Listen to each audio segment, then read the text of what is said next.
मुल्क अंदर जुड़ंदड़ सियासी या मुआशी मंजरनामो अॼु के प्रोग्राम जो फोकस होंगे जेके अहम डेवलपमेंट्स थियन पयूं उन ते भी ज़रूर प्रोग्राम में गुफ्तगू थी। हिकु भेरो ॿीहर मुल्क अंदर -1 फार्मूले की गूंज असांखे ॿुधण में अचे पई। हर पासे पड़ाड़ा आहिनि -1 जा। छा हिन सूरत हाल में -1 मुमकिन है, उन असर कड़ा हूंदा, उन ते पिणु गुफ्तगू कंदासीं। मियाँ साहब की वापसी वारो जो फ़ैसिलो है 21 अक्टूबर ते उहो फ़ैसिलो फाइनल है।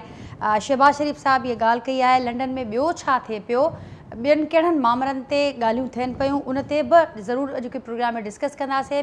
नवाज़ शरीफ साहब जॾहिं वापसि ईंदा त संदन इस्तक़बाल आवाम कंदी या रियासत कंदी, इन ते बि ॻाल्हाईंदासीं। ऐं काल्ह खां नाज़रीन निगरान वज़ीर आज़म अनवारुल हक काकड़ साहब जो बयान साम्हूं आयो है PTI खे वठी करे, उन बयान खां पोइ रद्दमल भी साम्हूं आयो है। उन ते बि ज़रूरु गुफ्तगू कंदासीं त छा निगरान वज़ीर आज़म वटि या निगरान सरकार वटि छा ये इख्तियार हुजनि था इन हवाले से, उन ते भी ज़रूरु गुफ्तगू थींदी। जो बयान साम्हूं अचे पियो पाकिस्तान तहरीक इंसाफ जो, तो जेकॾहिं PTI चेयरमैन इमरान खान खां सवाइ इलेक्शन थिए थी तो उहा गैर अखलाक़ी, गैर आइनी, गैर कानूनी हूंदी ऐं अहिड़ी इलेक्शन के अवाम कंहिं सूरत क़बूल न कंदो। मुख़्तलिफ़ मामला आहिनि जिन ते गुफ्तगू कंदासीं। जो कि प्रोग्राम में सेनेटर मुशाहिद हुसैन साहब जो बयान भी तमामु अहम है, उनखे भी शामिल कंदासीं। संदन इहो चवणु आहे त मदर ऑफ ऑल डील थींदी PTI चेयरमैन इमरान खान सां। हू कहिड़े पासे ॾांहुं इशारो कनि पिया, छा वाकई का डील थियण वञे पई, को ब्रेक थ्रू थियो आहे, उन ॾिस में भी गुफ्तगू थींदी। जो पैनल मूंसां गॾु मौजूदु आहे उनजो तारुफ़ सां कराईंदसि। मूंखे जॉइन किया है नाज़रीन वीडियो लिंक ते पाकिस्तान पीपल्स पार्टी जो सीनियर अॻवान आहिनि सहर कामरान साहिबा मूंसां गॾु अॼु के प्रोग्राम में शरीक आहिनि। उनखां सवाइ नामियारा इकोनॉमिस्ट आहिनि असद अली शाह साहब मूंसां गॾु वीडियो लिंक ते ही अॼु के प्रोग्राम जो हिस्सो हूंदा। मियाँ अज़ीम साहब मुस्लिम लीग नून जा सीनियर अॻवान आहिनि ऐं कंवर दिलशाद साहब अॻूणा सेक्रेटरी इलेक्शन कमीशन ऐं हाणे नाज़रीन पंजाब जे निगरान वॾे वज़ीर जा सलाहकार भी आहिनि कानून के हवाले से, उहे पिणु अॼु के प्रोग्राम जो हिस्सो हूंदो आहे। सभिनी खे भलीकार चवंदसि। शेर साहब आपकी इजाज़त से शाह साहब अवां खां आगाज़ कंदसि गुफ्तगू जो। समूरा मामला एक पासे सियासत ते सियासी फ्रंट ते ॾिसूं पिया त घणो कुछ थिए पियो। हिकु भेरो ॿीहर -1 जो फार्मूलो है उन जा पड़ाड़ा भी ॿुधण में अचनि पिया, पर ॿिए पासे जेका मुआशी फ्रंट है इहो ख़्यालु कयो पियो वियो त शायदि इलेक्शन जी जेका अनाउंसमेंट थींदी त उन खां पोइ जेका अनसर्टेनिटी वारो माहौल है उनखे के क़दर को सहारो मिली सघंदो ऐं गैर यकीनी के हद ताईं ख़त्म थींदी। अभी कीअं ॾिसो पिया इलेक्शन की अनाउंसमेंट थी चुकी है, ॼाणायो पियो वञे त जनवरी के आख़िरी हफ़्ते में इलेक्शन थियण वञे पई ऐं इलेक्शन कमीशन अॼु इहो भी वाज़े कियो आहे त जेका शुरूआती तकबंदियुनि वारो कमु आहे उहो पिणु मुकमल थी चुको आहे ऐं इलेक्शन थियण वञे पई। कीअं ॾिसो पिया उन जा असर मुआशी फ्रंट ते कहिड़ा नज़र ईंदा? जी वॾी महिरबानी नाजिया। इलेक्शन जी जेका अनाउंसमेंट थी आख़िरी हफ़्ते जी ॻाल्हि कई वई आहे त जनवरी के आख़िरी हफ़्ते में इलेक्शन थींदी। इहा मां सम्झां थो ख़ुशाइंदा छा लाइ जो पॉलिटिकल प्रोसेस जेको आहे उहो कंटिन्यू थियणु खपे ऐं जेको जेतिरे क़दुरु जेको पाकिस्तान जी मईशत जी ॻाल्हि कजे त 2 ॾींहं पहिरियों तव्हां पढ़ियो हूंदो ऐं ॿुधो हूंदो त वर्ल्ड बैंक जी हिकिड़ी न्यूज़ आइटम आयो, रिपोर्ट आई त पाकिस्तान जी कंडीशन जेका आहे उहा तमामु ख़राबु आहे। तक़रीबन 9.5 करोड़ माण्हू जेको आहे असांजो पॉवर्टी लाइन खां हेठि अची चुका आहिनि। इन्फ्लेशन जेको आहे उहो 30% खां बि मथे, मुंहिंजे ख़्याल में 35% खनि थी वियो आहे। सो ऐं जेका असांजी इकोनॉमिक ग्रोथ आहे उहा एशियन डेवलपमेंट बैंक जी कुछ ॾींहं पहिरियों एस्टिमेट आई त 2% भी कोन थींदी, उन खां भी घटि थींदी।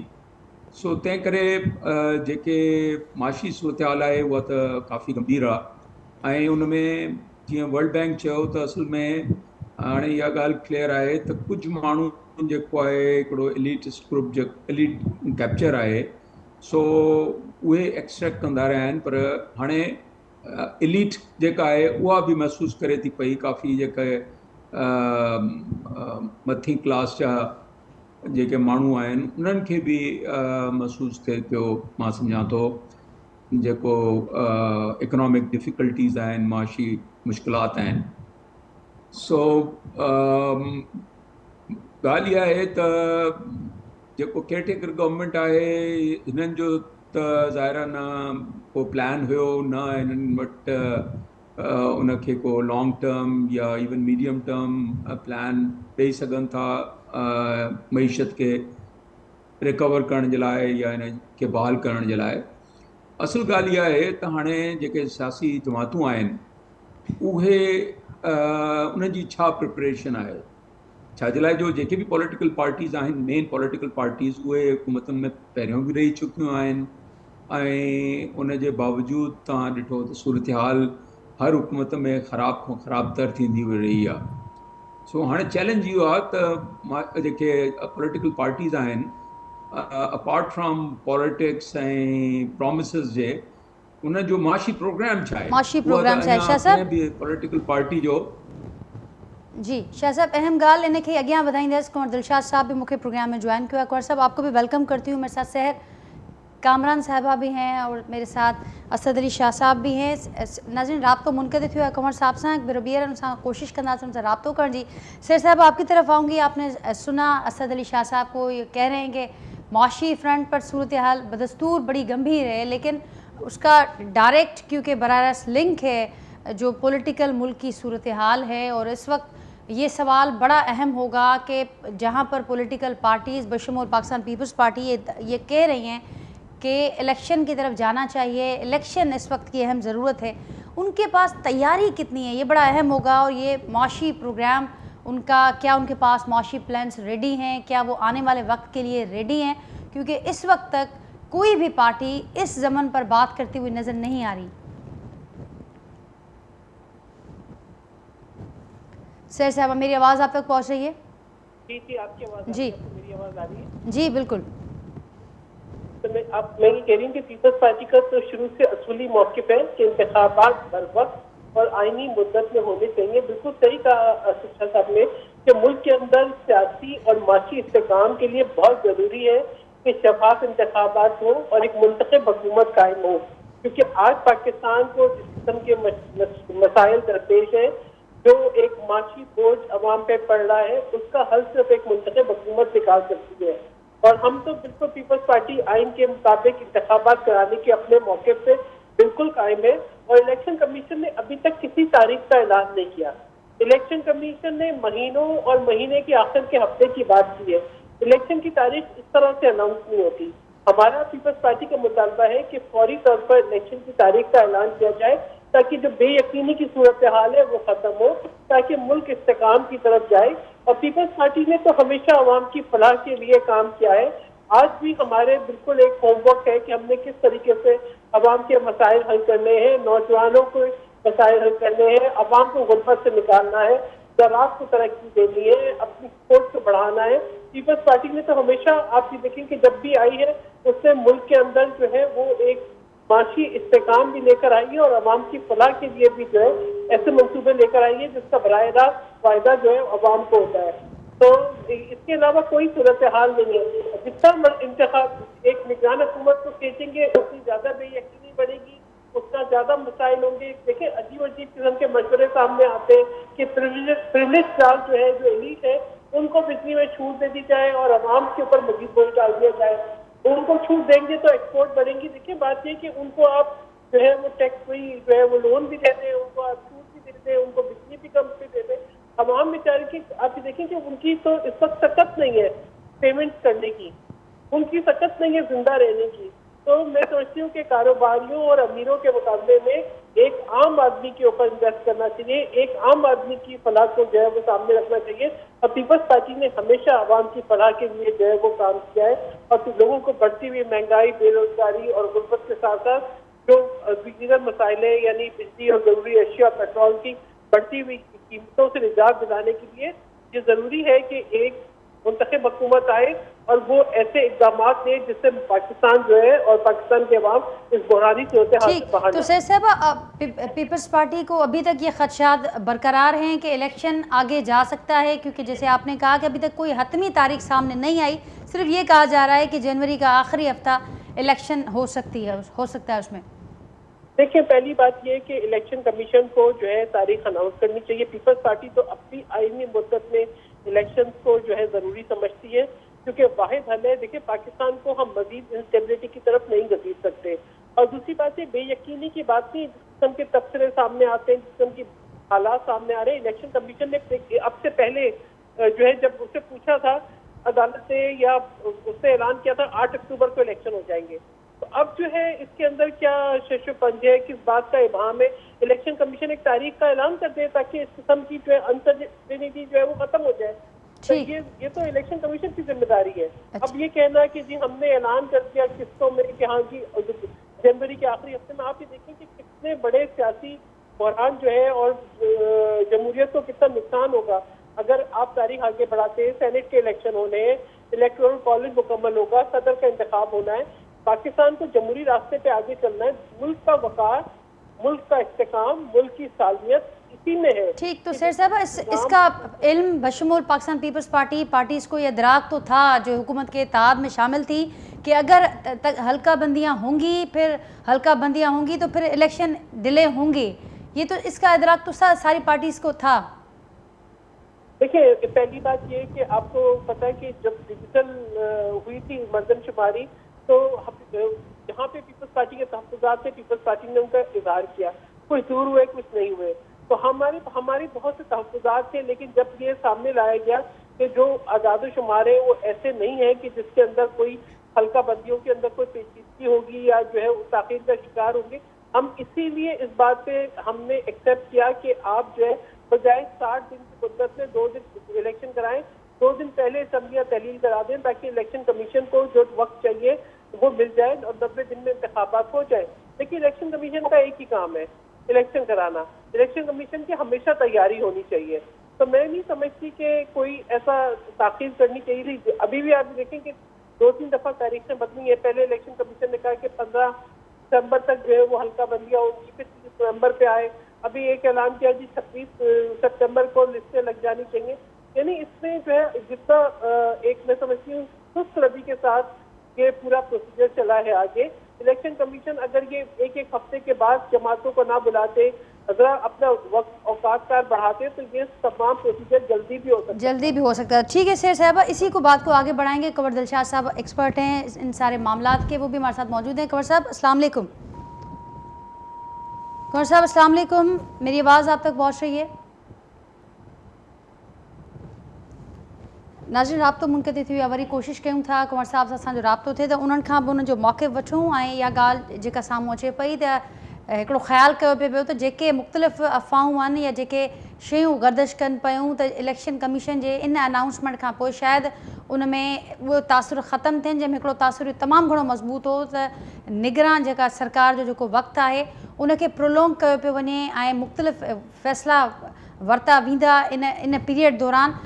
त ख़्यालु कयो पियो त इलेक्शन कमीशन जे अनाउंसमेंट खां पोइ शायदि इन टाइप जूं जेके बि ख़बरूं आहिनि, अफ़वाहूं आहिनि, उन्हनि खे ख़तमु करे सघिबो। पर जीअं सैर साहिबा खे मां ॿुधो, हुनजो चवणु आहे त बदस्तूर जेके ख़दशा हुआ इलेक्शन खे वठी करे उहे बरक़रार आहिनि जेसि ताईं इलेक्शन कमीशन पारां का हतमी तारीख़ साम्हूं नथी अचे। ऐं हीअ बि जेको मामूरो हो तकबंदियुनि खे वठी करे, इनखे बि थोरो स्पीडअप करे सघिजे पियो। नाज़रीन, उन खां सवाइ जेके ॿिया मामला नज़र अचनि पिया, असीं कोशिशि कयूं था त असद अली शाह साहब सां असांजो राब्तो बहाल थिए ऐं कंवर साहब जो राब्तो बहाल थिए, उन्हनि खां असीं गुफ़्तगू वधीक कंदासीं। असद अली शाह साहब मूंसां लाइन ते आयो आहे मौजूद? नाज़रीन, राब्तो करण जी कोशिशि कयूं था। सैर साहब मूंसां गॾु लाइन ते मौजूद। सैर साहब, इसको आप कैसे देखती हैं? एक तरफ तो लेवल प्लेइंग फील्ड की बात करती नज़र आ रही है पाकिस्तान पीपल्स पार्टी, और फिर हम देख रहे हैं कि -1 के फार्मूले की गूंज भी मुल्क में एक बार फिर से बहुत ज़्यादा गर्म है। इसको कैसे देखती हैं? ये कितना निगरान सरकार की जानिब से कोई ऐसा बयान सामने आना, क्या असरात देखती हैं आप आने वाले दिनों में इसके? देखिए, जो निगरान हुकूमत है ना, मेरे ख्याल में उसके बयानात के बजाय जो है उनकी जो जिम्मेदारी है वो डे टू डे अफेयर्स चलाना है। उनकी जो जिम्मेदारी है वो अपनी जिम्मेदारी पूरी करें कि बर वक्त इंतखाबात हो, और वो इंतखाबात के लिए जो उन्होंने मदद करनी है इलेक्शन कमीशन की वो करें। उनके बयानात को मैं क्या अहमियत दूँ? उनके मैंडेट को देखना पड़ेगा कि उनका मैंडेट क्या है। उनका मैंडेट पॉलिसी साथी नहीं है, उनका मैंडेट जो है वो डे टू डे अफेयर्स को चलाना है। और बाकी पीपल्स पार्टी जब लेवल प्लेइंग फील्ड की बात करती है तो पीपल्स पार्टी ये कहती है कि जो है दोहरा मेयार नहीं होना चाहिए। एक जैसे जो है वो मौके तमाम सियासी जमातों को मिलने चाहिए हैं।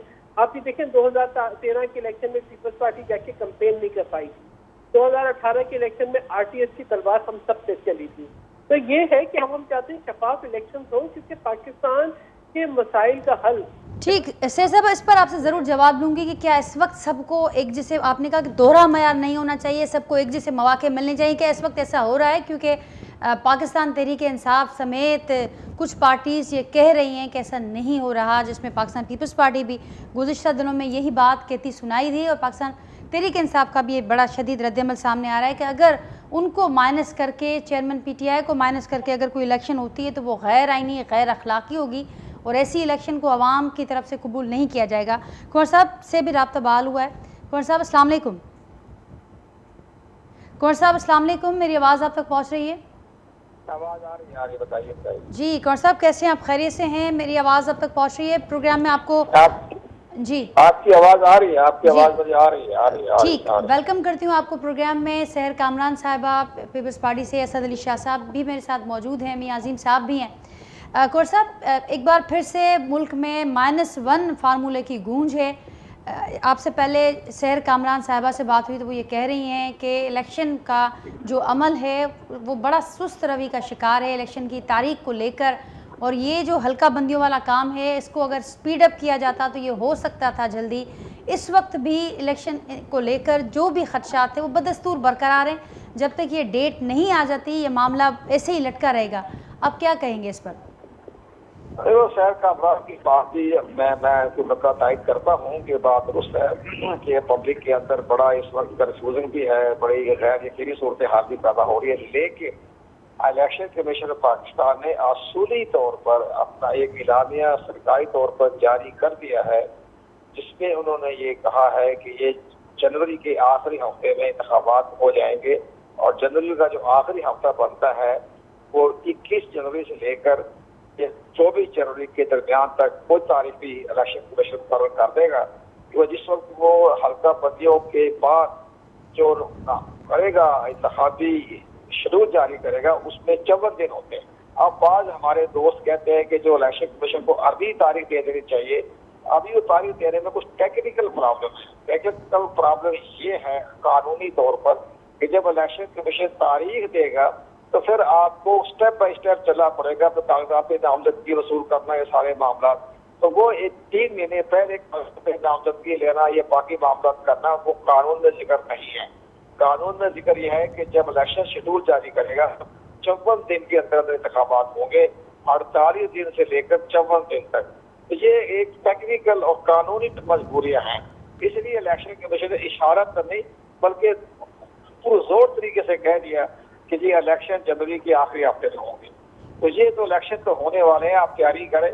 वो तो इलेक्शन की मुकम्मल तैयारी कर ली है, और वो इस लिहाज से हर मामले में उनके पास तैयारी मुकम्मल है। ये लिमिटेशन का ये ना होता, मुश्तरका वफादात कौंसिल के जरिए नोटिफिकेशन ना होता, तो इलेक्शन कमीशन ने तो 7 नवंबर को इंतखाबात करवा देने। ये बीच में मुश्तरका वफादात कौंसिल बीच में आ गई, तो सहर कामरान से पूछे ना कि उनके मुरादी क्यों दस्तखत किए, तो उनको पता नहीं था कि जनाब इस पर दस्तखत होने के बाद ये नए सिरे से इंतखाबी फरिश्ते बनेंगी, हल्का बंदियां होंगी, वो दस्तखत न करते तब तो खत्म था। पर इलेक्शन कमीशन 7 नवंबर को इंतखाबात करवा दें।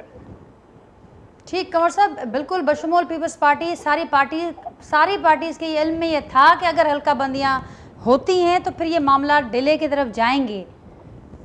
आप दुरुस्त फरमाया। ठीक, दुरुस्त फरमा रहे हैं कंवर साहब। एक और भी चीज़ आपसे आप ज़रूर इस पर भी रोशनी फरमाइएगा। मियां नवाज शरीफ से आपके हवाले से लंदन में बड़ी सरगर्मियां चल रही हैं, और ये भी कहा जा रहा है कि जो वापसी का उनका प्रोग्राम है वो फाइनल है, 21 अक्टूबर को वतन वापस आ रहे हैं। क्या कहेंगे, किन कानूनी चैलेंजेस का वो आकर सामना करेंगे? उनका इस्तकबाल, जैसे कि कहा जा रहा है कि फ़कीदुल मिसाल इस्तकबाल होगा, 10 लाख से ज़ायद कारकुनान और अवाम होंगे, तो अवाम उनका इस्तकबाल करेगी या पहले रियासत को उनको फेस करना होगा?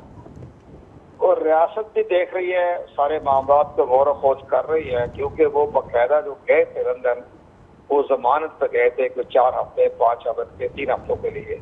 अभी तक केस उनके अदालतों में जेर समाअत है, उनको सस्ती हुई है।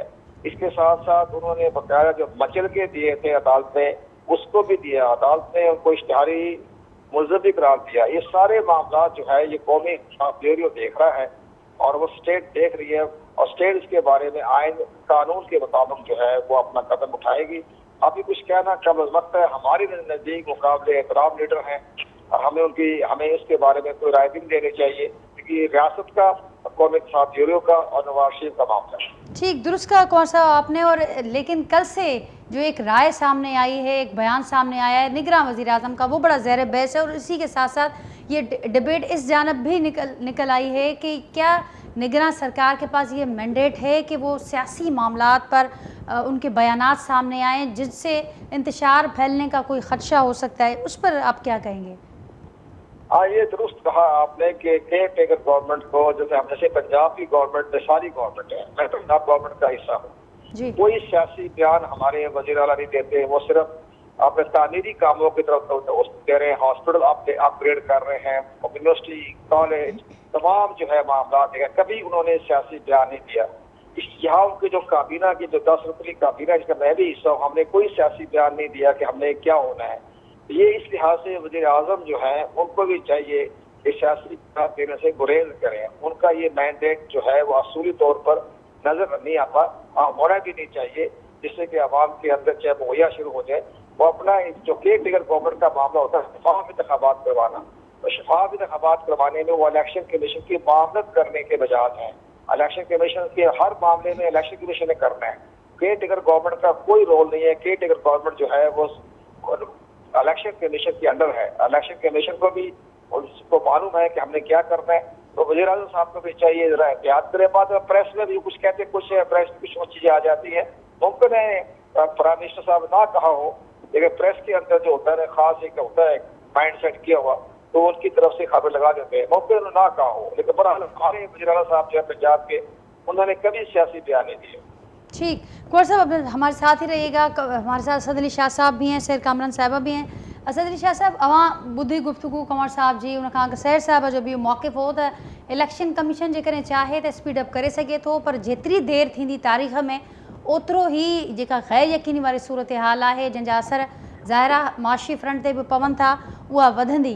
पर कुंवर साहब इहा ॻाल्हि कनि पिया त हीअ त सभिनी पार्टीज़ जे ज़ाहिरा नॉलेज में हुई इहा ॻाल्हि त देरि थी सघे थी ऐं देरि थींदी तकबंदियुनि में मामिरो वेंदो, पर हिन वक़्तु टेक्निकल बुनियादनि ते हीउ मामिरो अञा डिले तरफ़ वञी सघे थो। छा ऐलान जेको आहे उहो डिले तरफ़ वञी सघे थो, पर बहरहाल जेका हिन वक़्तु सूरत हाल आहे, इलेक्शन थियण वञनि पिया, अवां इनखे कीअं ॾिसो पिया सूरत हाल? छाकाणि त हीअ जेका माहौल नज़र अचे पियो त जेका सियासी फ्रंट आहे उन ते बदस्तूर ग़ैर यकीनी अञा हलंदी कुझु वक़्तु।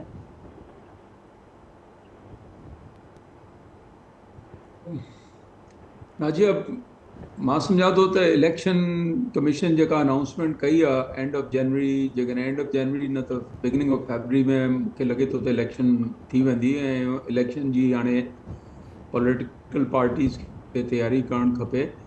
सो बाक़ी जेतिरे क़दुरु जेको इहो काउंसिल ऑफ कॉमन इंट्रस्ट में सभिनी पॉलिटिकल पार्टीज़ जंहिं नमूने सां इहो डिलिमिटेशन जी ॻाल्हि कई त उन खां पोइ इलेक्शन थिए, मुंहिंजे पंहिंजे ख़्याल में इहो जेको कॉन्स्टिट्यूशन आहे, आइन जे हिसाब सां 90 ॾींहंनि में इलेक्शन थियणु खपे। उहा CCI उनखे ओवरराइड नथी करे सघे। कई लॉयर्स जो बि इहो ई ओपिनियन आहे। मां सम्झां थो इहो बिल्कुलु गैर आइनी क़दम खयों आहे इलेक्शन कमीशन बि ऐं पॉलिटिकल पार्टीज़ बि कंहिं हद ताईं उन में जेको आहे हिक लिहाज़ सां एग्री कयो उनखे, पर इहो आइन जे हिसाब सां जेको आहे 90 डेज़ जेको आहे उन में इलेक्शन थियणु खपे आहे। बहरहाल हाणे जेकॾहिं जनवरी में या फेबररी जे फर्स्ट वीक में बि थिए थी इलेक्शन, त उहा को घणी परे कोन्हे का।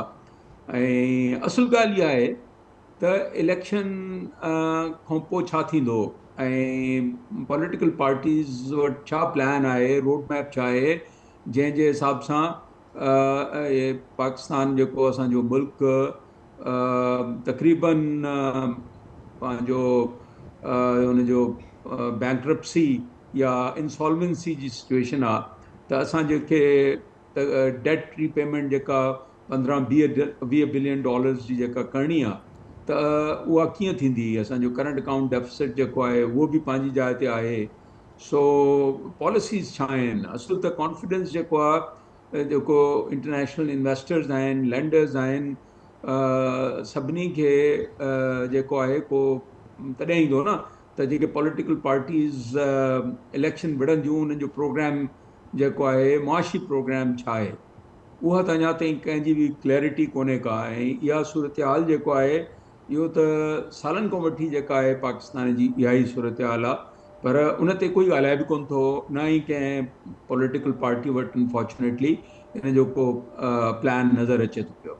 उसूली मौक़िफ़ ज़रूरु ॿुधायो वञे थो, पर उसूली मौक़िफ़ खां सवाइ जीअं मां ॼाणायो त प्रैक्टिकल ग्राउंड्स ते कंहिं पार्टी वटि इन इलेक्शन खां पोइ मुआशी कहिड़ो प्लान हूंदो उहो नज़र कोन पियो कीअं अचे। कयो वेंदो, जी छा प्रोग्राम आहे, जेको सरकार जो एॾो ख़र्च आहे, असुल त बैंक्रप्सी जेको आहे गवर्नमेंट कई आहे, उहा फेडरल गवर्नमेंट, प्रोविंशियल गवर्नमेंट, हर लिहाज़ सां जेके सरकार जो ख़र्च इलाही घणो आहे, उनजे करे फिस्कल डेफिसिट थिए थो पियो, जो खसारो जेको आहे उहो तमामु घणो आहे, उनखे कीअं खसारे खे घटि कयो वेंदो, ऐं जेको एक्सटर्नल अकाउंट आहे असांजो फॉरेन करेंसी अकाउंट, उहो कीअं सस्टेन थींदो, छा अहिड़ी पॉलिसीज़ हूंदियूं या प्लान्स हूंदा, उन ते त कोई कंहिं पॉलिटिकल पार्टी जेको आहे उहो कोन थी ॻाल्हाए, न ई उन ते को कमु नज़र अचे थो पियो कंहिं बि पॉलिटिकल पार्टी खे जेको आहे उनजो छा मतिलबु कहिड़े नमूने सां हिन मुल्क खे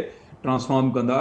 असांजी ह्यूमन डेवलपमेंट तव्हां ॾिसो त दुनिया में हाणे पहिरियों ॿिए नंबर ते हूंदासीं, हाणे दुनिया खां वधि में वधीक जेको ॿार जेके आहिनि स्कूलनि खां ॿाहिरि आहिनि, वर्ल्ड बैंक जे हिसाब सां तक़रीबन 2 करोड़ ॿार जेके आहिनि स्कूल नथा वञनि, इहो this is the largest number in the world.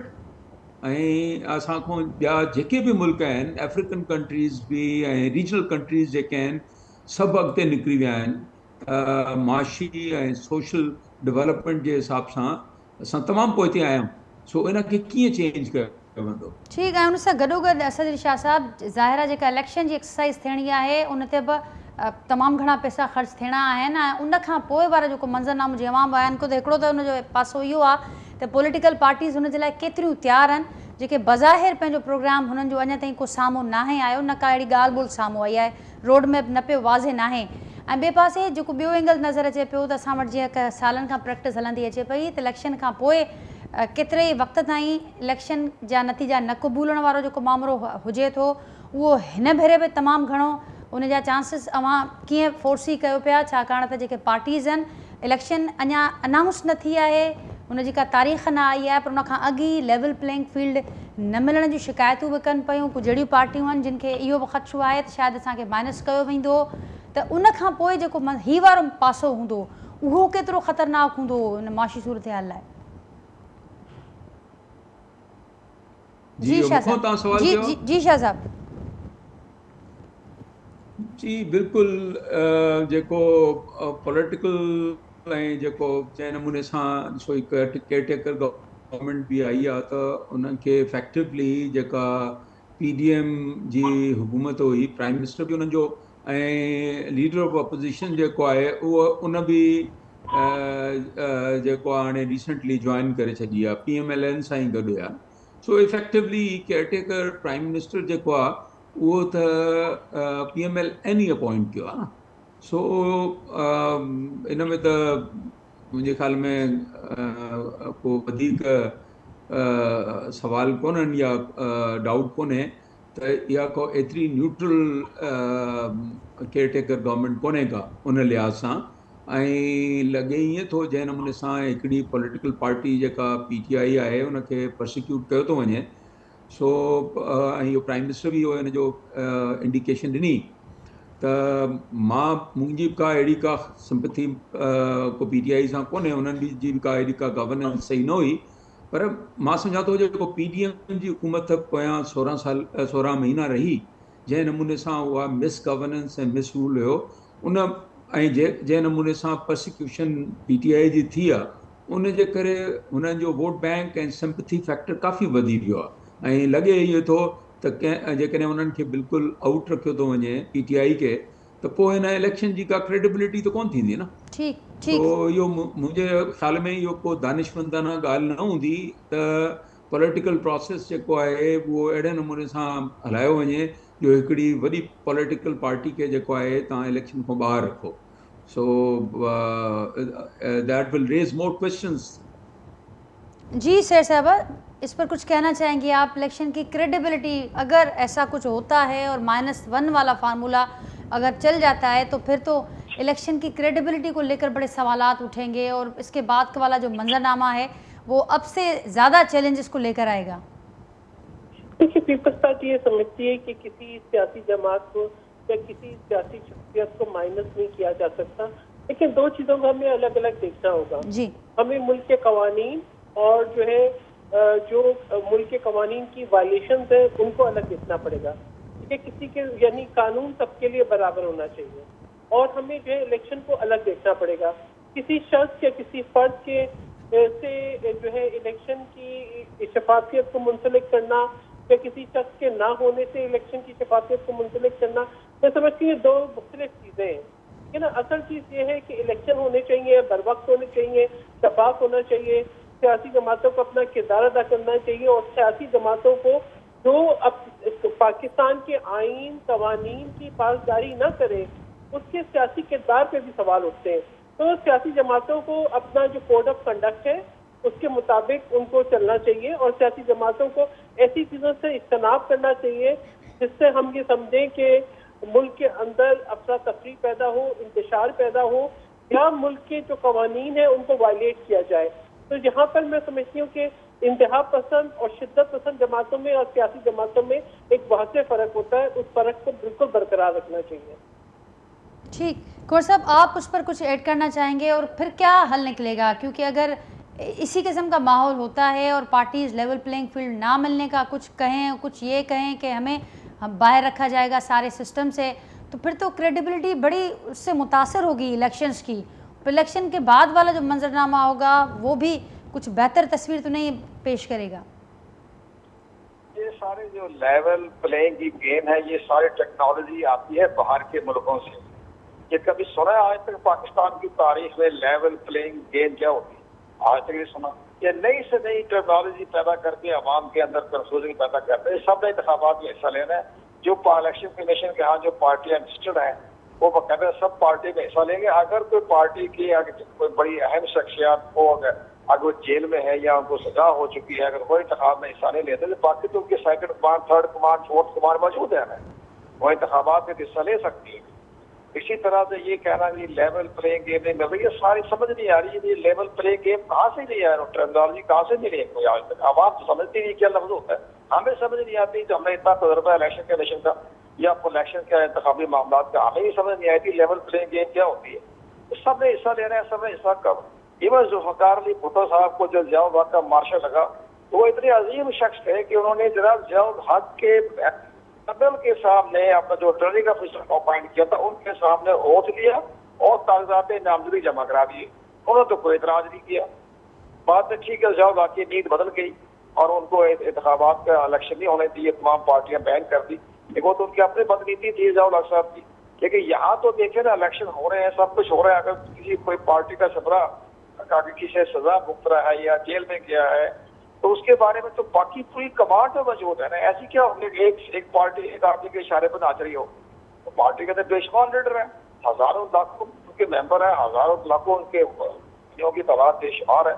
तो वो तमाम इलेक्शन हिस्सा लेंगे, ऐसी कोई काफी पैदा होगी। इलेक्शन कमीशन ने किसी को रास्ते में रिकॉर्ड पैदा नहीं होने देंगे। सबको कहेंगे कि अपने कागजात नामजदगी जमा करें और अपना इलेक्शन में हिस्सा लें। अगर उनके खिलाफ मुकदमात हैं तो मुकदमात भुगतते रहें। अगर सजा हो चुकी है तो इलेक्शन नहीं लड़ेगा, अगर सजा नहीं हुई है तो हम हिस्सा लेंगे। अभी ये जो आपके कौमी इंतखाब ब्यूरो के जरिए जो सैकड़ों आदमियों को जिनके खिलाफ री ओपन हो गया मुकदमात, तो जिनको सजा हो चुकी है वो तो इलेक्शन में हिस्सा नहीं ले सकते। जिनको सजा नहीं हुई है, मुकदमात चल रहे हैं, तो साइड बाई साइड मुकदमे भी चलते रहेंगे और इलेक्शन भी होता रहेगा। उनके लिए रास्ते में कोई रुकावट पेश नहीं आई, कानूनी तौर पर मैं कह रहा हूँ। इसकी बड़ी मिसाल मैं ये देता हूँ कि सिंध के जो है अपना स्पीकर सराउल दुरानी, वो कभी जेल जा रहे हैं, कभी जेल पर घर पहुंच रहा है कि हाउस अरेस्ट हो रहे हैं, लेकिन उस बकायदा स्पीकर रहे और 5 साल पूरे किए। और मुकदमे भी भुगतते रहे, जेल भी जाते रहे, जमानतें भी करवाते रहे। तो ये तो सारे मामला चलते रहते हैं।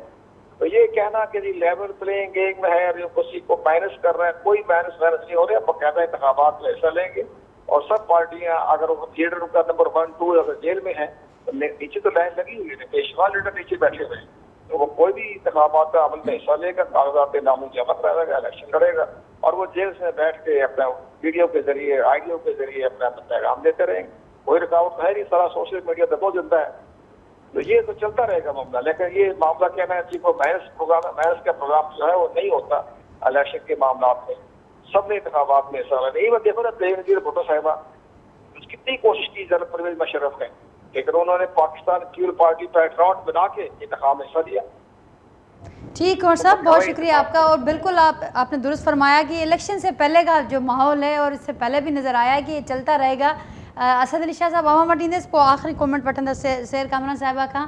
अवां ॿुधो आहे ज़ाहिर आहे इलेक्शन खां अॻु पार्टीज़ वटि नैरेटिव्स नवां हुजनि था। हिन भेरे बि असांखे इहे शयूं ॿुधण में अचनि पियूं जेके नयूं न आहिनि, पर मुख़्तलिफ़ अंदाज़ सां पेश कयूं वञनि। पर लेवल प्लेइंग फील्ड जेकॾहिं असीं ॻाल्हि कयूं था त हिन वक़्तु अवां नथा सम्झो त सभ खां वधीक जेकॾहिं कंहिंखे ज़रूरत आहे लेवल प्लेइंग फील्ड जी, त उहो अवाम आहे जेको मुसलसल इंतज़ार में आहे, वाइदनि में आहे, आसरनि में आहे, पर अञा ताईं अवाम खे लेवल प्लेइंग फील्ड न पई मिले। जी, अवाम त वीचारी ज़ाहिरूं काॾूं जेको आहे उन्हनि खे प्रॉब्लम आहे कंहिं बि पॉलिटिकल पार्टी वटि। जीअं मां चयो त को अपेरेंटली गवर्नेंस, बेटर गवर्नेंस ऐं रोड मैप, माशी रोड मैप नज़र कोन पियो अचे। पर जेका लेवल प्लेइंग फील्ड जेका आहे उहा को एॾी वेस्टर्न कॉन्सेप्ट न आहे। इहो त बेसिकली लेवल प्लेइंग फील्ड जो मतिलबु इहो आहे त फेयरनेस हुजणु खपे सभिनी पॉलिटिकल पार्टीज़ सां। ऐं तव्हां ॾिठो त घणो करे पीपल्स पार्टी सां इन द पास्ट ज़्यादती थींदी रही आहे। भुट्टे साहब जी पॉपुलैरिटी खे ॾिसंदे इलेक्शन पोस्टपोन कई वई, उनखे फिज़िकली एलिमिनेट कयो वियो। उनखे जेकॾहिं न हुजे हा त भली केतिरो बि प्रोसिक्यूशन कनि हा त पीपल्स पार्टी जेका आहे 70s, लेट 70s में 80s में इलेक्शन जेका आहे खटी वञे हा। ऐं उन खां पोइ बि पीपल्स पार्टी सां प्रोसिक्यूशन थींदो रहियो आहे। उन खां पोइ 2018 जी इलेक्शन जेका आहे उहा अपोजिशन पार्टीज़ उहे उनखे एलेज कंदियूं रहियूं आहिनि ऐं काफ़ी हद ताईं दुरुस्त बि आहे। त उन में PTI खे काफ़ी सपोर्ट मिली ऐं उन्हनि खे हेल्प कई वई त जीअं उहो इलेक्शन खटी अचनि। हाणे हिन महिल सूरत हाल इहा आहे त ज़ाहिरा लॻे ईअं थो त जेको PTI जो ठीकु आहे, जेको उन्हनि जो सरबराह आहे उन ते उहो जेकॾहिं डिस्क्वालीफाई थी थो वञे या उन ते का केसिस आहिनि, कन्विक्शन थी थो वञे, उहा त पंहिंजी जाइ ते आहे। पर ओवरऑल मां सम्झां थो इहो त बिल्कुलु विज़िबल आहे त PTI जी ओवरऑल लीडरशिप जेका आहे, जेको प्रेस कॉन्फ्रेंस जेको माण्हू करे थो त उहो जेल मां निकिरी थो अचे, उन तां केसिस ख़तमु थी था वञनि। उहो इस्तेहकाम पार्टी में जेको हलियो थो वञे त उहो ठीकु थी थो वञे ऐं जेको उन्हनि सां बीठो आहे उहो जेको आहे ज़ाहिरा उन्हनि खे जेल में विधो थो वञे उनखे उन सां। सो इहा त हिकिड़ी ॻाल्हि जेका आहे इहा लिकल त कोन्हे न ॻाल्हि नाजिया। सो उनखे मुंहिंजे ख़्याल में इहो मुल्क जे इंट्रस्ट में न आहे। जेके बि पॉलिटिकल पार्टीज़ आहिनि पंहिंजे नज़रिए सां पंहिंजे ओपनली जेको आहे फेयर इलेक्शन थियणु खपे। अदरवाइज़ इहा इलेक्शन जेका आहे उहा ट्रांसपेरेंट ऐं fair, free and fair election जंहिंखे चइबो आहे, उहा त कोन थींदी न जेकॾहिं इहा परसिक्यूशन कंटिन्यू थींदी। ठीक। सर साहब फाइनल कमेंट आपका। देखिए, बात यह है कि ऐसा तासुर जब मिले कि किसी इलेक्शन कमीशन भी एक खत लिखे और कहे कि ऐसे लोगों को अपॉइंटमेंट ना की जाए निगरान हुकूमत में जो कि पिछली हुकूमत का हिस्सा रह चुके हैं या उनकी एफिलिएशन जो है वो वाजे है, और उसके बाद भी अपॉइंटमेंट का सिलसिला चलता रहे। जब इलेक्शन कमीशन जो है वो, अब ये कहना तो बहुत आसान है कि जी सबको लेवल प्लेइंग फील्ड मिलती है, लेकिन आप ये देखें कि अब तो कोई बात ढकी छुपी नहीं है। अब तो ये बयानात बिल्कुल शफाफ सामने आ गए कि एक जमात को जो है लाया गया, बाकी जमातों का हक जो है उनसे लिया गया, एक खास जो है किस्म का माहौल बनाया गया, आरटीएस सिस्टम फेल हुआ। अब तो सारी बातें बिल्कुल शफाफ है।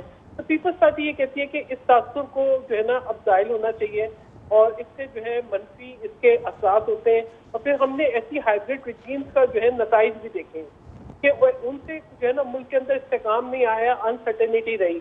तो हम ये कहते हैं कि शफाफ इलेक्शन हो, तमाम जमातों को बराबर के जो है वो एक मिलने चाहिए, एक बिल्कुल लेवल प्लेइंग फील्ड एक हकीकत है वो मिलनी चाहिए है, ताकि तमाम सियासी जमातें भरपूर तरीके से जो है अपनी मुहिम चलाएं और एक शफाफ तरीके से जो है वो अवाम के वोटों से मुंतखब होकर पार्लियामान में आए, क्योंकि जो जमात अवाम के वोटों से मुंतखब होगी वही अवाम के मसाइल सॉल्व करेगी। जो जमात किसी फैसिलिटेट करके लाई जाएगी उसका रुझान जब नहीं होगा अवाम की तरफ। तो इस तरह का तासुर नहीं मिलना चाहिए कि इलेक्शन कमीशन वेट कर रहा है कि जी आज जो है किसी से पूछ के तारीख अनाउंस करनी है, या इलेक्शन कमीशन इन बातों पर नजरअंदाज कर रहा है कि खास जो है एफिलिएशन के साथ लोग आ रहे हैं, या इलेक्शन कमीशन जो है, मतलब देखिए ये तासुर जो है ये तासुर गलत है और ये तासुर है, इसमें कोई शक नहीं है कि ये तासुर है। इसी तरीके से जो निगरान सेटअप है वो भी अपने मैंडेट से एक्सीड कर रहा है, जिससे मैं समझती हूँ कि उसके भी बहुत नुकसान आते हैं। तो ये चीज़ों को सामने रखना होगा और जो है निगरान हुकूमत अपने आप को अपने जो उनके पास महदूद इख्तियारात हैं उनकी हद तक महदूद रखें और जल्द से जल्द जो है वो इलेक्शन हो। That's the only way forward for the peace, prosperity and stability in the country. इसके अलावा है नहीं कोई रास्ता। थैंक यू सो मच सैर कामरान साहिबा। नाज़रीन, सैर कामरान साहिबा, कुंवर दिलशाद साहब, असद अली शाह साहब जो मौक़िफ़ वहाँ ॿुधो, गुफ्तगू वहाँ ॿुधी जो कि प्रोग्राम में मी आज़िम साहब सां असां कोशिशि कईसीं पर हुनजा असांजो राब्तो न थी सघियो आहे। समूरी सूरत हाल मां जे आॾो आहे ऐं इलेक्शन के वठी करे जेको मंज़रनामो जुड़े पियो उन हवाले सां तव्हांखे असीं अपडेट करण जो सिलसिलो जारी रखंदासीं। वरी पंहिंजे फीडबैक खां जेका अॼोके प्रोग्राम में गुफ्तगू थी असांखे ज़रूरु आगाह कजो। वरी जल्द तव्हां सां मुलाक़ात थींदी। तेसिताईं ॾींदा इजाज़त। अल्लाह हाफ़िज़।